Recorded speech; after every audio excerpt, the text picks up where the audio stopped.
Kind of this battle here with cancer and everything. What kind of stuff have you been doing, Hometown Heroes? How do they help you?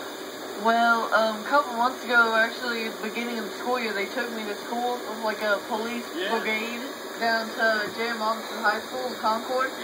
And every year they do like a Walmart thing for Christmas Eve, and they take like all the kids shopping that's with Hometown Heroes, and it's really great things that they do.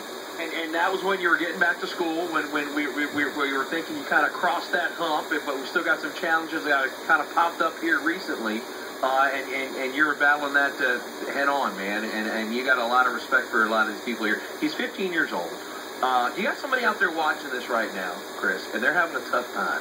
And you've been through some tough times. What would you say to somebody watching this right now that's kind of, this morning, kind of feeling a little down, kind of feeling, oh, man, they got something going on they're struggling with?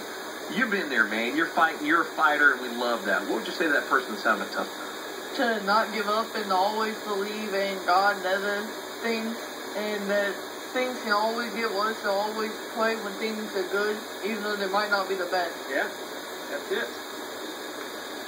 That's why I love doing stuff with Hometown Heroes hanging out here. And listen, one of the things we got going on here as well is Concord Police Department. You guys are involved. We got Mecklenburg involved. We got the Union guys involved. And you guys are part of this. Officer Barnhart's out here. I mean, Chris, and you guys are hanging out. I mean, just such great kids, such great stuff going on. This is what it's all about. Yes, sir.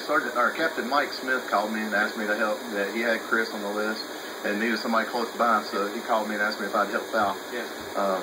Didn't mind, and like Chris said, it's for them. And one of the things I love is, usually we see y'all on TV and it's something bad. You guys, you got big hearts. You go out there, you help them, and we're taking kids to school and all that. It just fills you up. And that's the thing. Police departments always carries the negative. The fire department gets all the glory because they rescue everybody out of burning homes.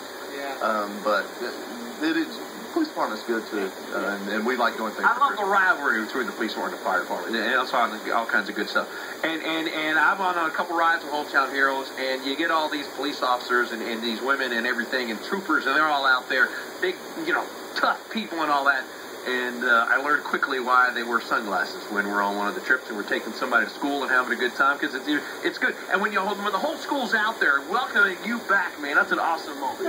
Yeah, it's really cool, especially to see everyone come together like that. Yeah. And to come together for you. We're going to keep on doing that. All right, brother? Good stuff right here. You keep on fighting. You keep pounding. Panthers going to win it this weekend, right? Yep. Yes, sir, they are. Come up here and buy a Christmas tree. Help out Hometown Heroes. Help them. Help the kids. Back to you guys.